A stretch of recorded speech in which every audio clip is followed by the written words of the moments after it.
vidonda vya tumbo.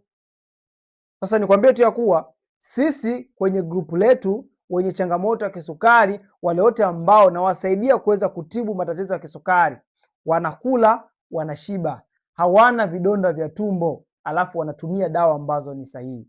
So hata wewe inabidi ule, ila swali linakuja, unakula nini? Unakula wakati gani? Unakula kwa kiwango gani? Hapo ndipo ambapo haupafahamu. Kwa lazima upate mtu ambaye atakusaidia kuweza kukudirect, kukuongoza katika hayo mambo matatu, ili kuhakikisha unapata mlo ambao ni rafiki na unatibu changamoto ya kisukari. Wagonjwa wa kisukari hawapati vidonda vya tumbo, wanakula na wanashiba vizuri tu, ila wanakula vitu ambavyo ni sahihi. Kukaa na njaa sio suluhisho.